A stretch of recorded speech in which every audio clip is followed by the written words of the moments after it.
Hey, what's up, folks? So, Chuck Wendig's been fired off some upcoming Marvel Star Wars projects, and some folks have asked what I've thought about this. And again, on the whole, like a lot of new canon stuff, I don't follow the new stuff closely enough to really have much of a substantive opinion about it. Again, doesn't necessarily concern me, doesn't concern my canon, but it is concerning actually in another respect, which is that it's a shame anytime someone is economically ruined because of what they've said on social media. Um, yes, it has been vitriolic for years. He's gone off the handle for years. He's he's ratcheted up his insanity. He's become boring and predictable, and just toxic. But I don't know. It's not a crime. And although being fired from upcoming Marvel Star Wars projects isn't a criminal punishment, we're living in a weird world in which sort of the culture is changing, and what it means to be politically correct is changing. And it means now that you have to be very careful about what you've said anywhere. We all have paper trails. We're all now guilty of something in the culture. And in some sense, it's not even a question of sort of thinly arguing that, well, look, at the end of the day, Disney is completely within its corporate rights to do whatever it wants to its employees. That's absolutely true. No one's arguing that. What is disconcerting, though, is that there comes a point where the culture is now becoming the jury and executioner. And so be careful how long and how loudly you crow about him getting busted, because the culture could change just as fast. The winds could blow a different direction and come after any one of us. And we have to be very careful in the EU fandom and EU movement, because we are still constantly sort of all guilty by association for the actions of trolls years ago, who in the immediate aftermath of the horribly ham-fisted Disney Lucasfilm decanonization announcement did lots of very vitriolic, toxic, Wendig style social media rants. To this day, there are many who consider us all individually and collectively responsible for silly posts made 4 years ago, and in the way that it would have been a shame to say pick any one of those people who made angry remarks about Pablo Hidalgo or Kathleen Kennedy back in the day, and go to their I don't know, their employers and insist that they be fired. It's just sad that someone like Chuck Wendig can't either be retained as talent or fired as talent because of the merit of his content. Now, again, I'm not going to wade into debates about whether or not his content was good or bad. For all we know, the real reason that Disney and Marvel and Lucasfilm and everyone else wanted to sort of sever ties is that, frankly, the amount of money he was making them was dwindling, and this provided great cover. I don't know, right? I'd love it to be the case that his his livelihood is in proportion to the amount of value he provides others. And if increasingly all he was doing was providing the same boring, entertainment-less sort of rants on Twitter about Trump supporters, instead of putting that energy into better Star Wars content, I don't know. Anyway, so you get where I'm going. It's sad that we're all guilty of something now in the culture, and EU fans know this better than many. We could have seen this coming. The same forces at work who, for years, again, have held us all collectively responsible for, in many cases, even made up things that other supposedly EU fans have said online. They've turned, and they've now turned on their supposedly own sort of pillars of radical cultural views about Trump voters and whatnot. It's a crazy world we're living in, right? So so I again, very mixed views about this, right? From just the perspective of someone who is online, who's on social media, who has strident views both about the culture and politics, and who doesn't want to one day end up, without a roof over my head just because of my inability to say something interesting or new, in the way that Wendig just continue to lean into the same stupid, angry, toxic talking points. I mean, who knew you could lose your job writing comic books and contributing to new Star Wars projects just for sort of constantly using the F word in the context of Trump voters? Kind of scary. So something worth thinking about. Now, it's worth, as just sort of a postscript to all of this, commemorating the very important, unintentional, ironic role in which Wendig has played in the EU movement. Um, when the EU community was starting to rise up post 2014 decanonization announcement and say that what we wanted was more legends. When we were starting to do things like organize to put a billboard outside Lucasfilm, it was someone like Wendig who at the time had an even, I think, more central sort of role on social media as one of the early sort of authors of the media tie-ins of the new canon.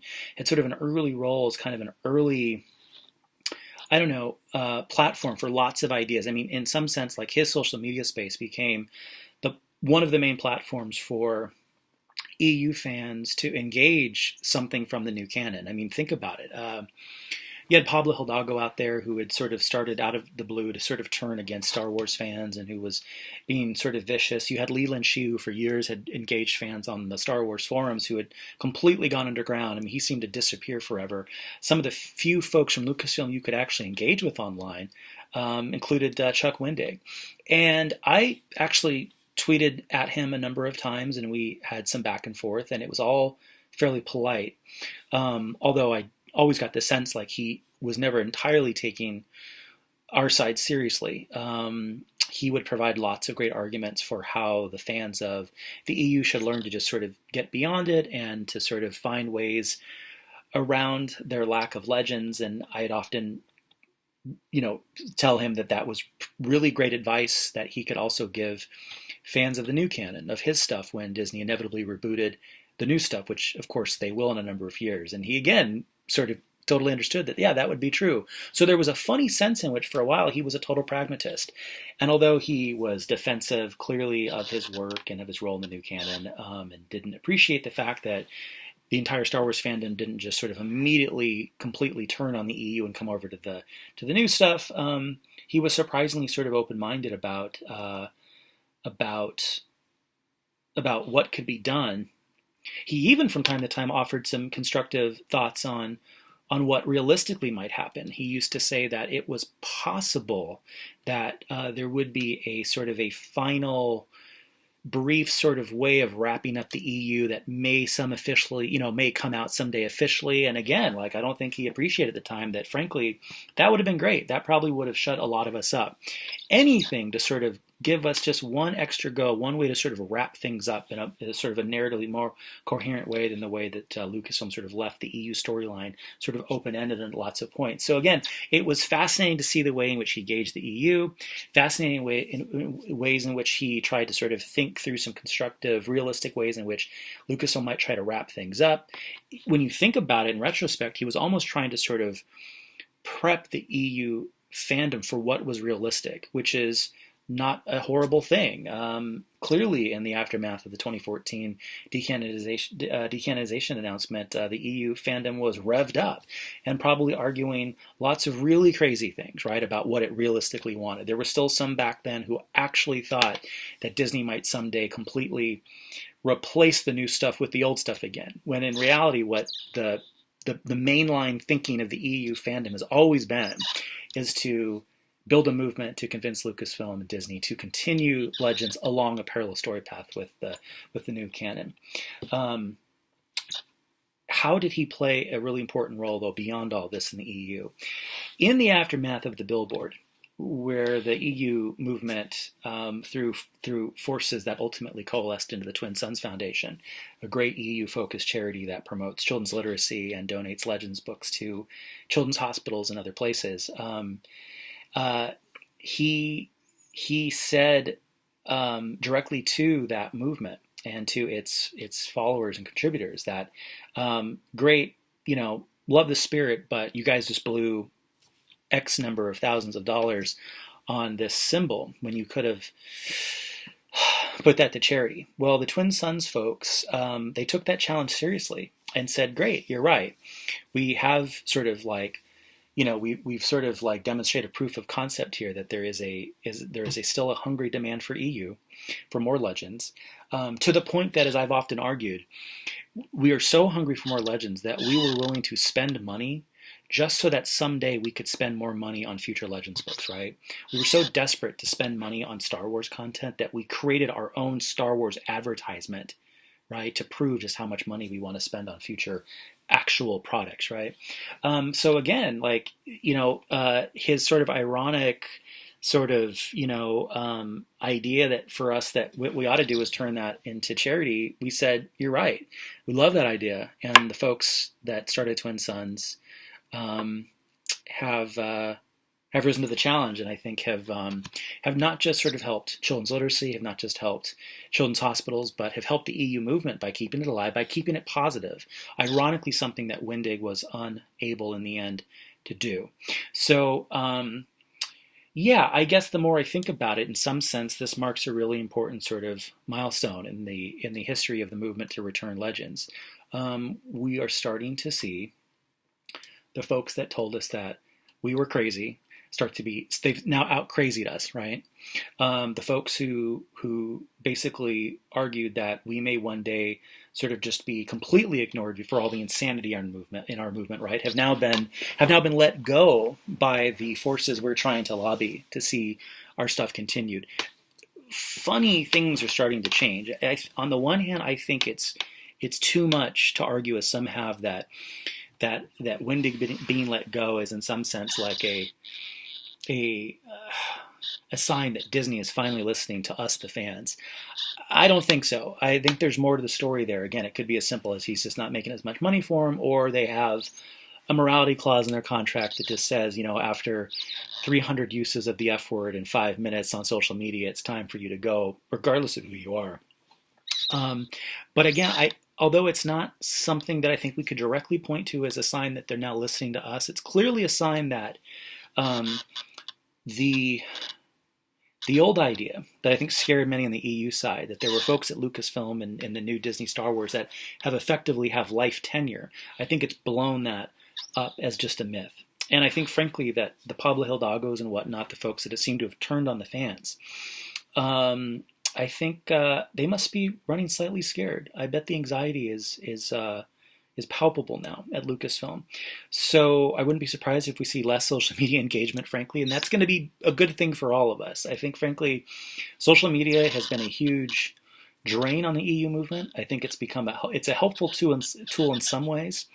It's helpful to, kind of keep the message alive, but what tends to happen with social media, it becomes toxic, it becomes a fight, right?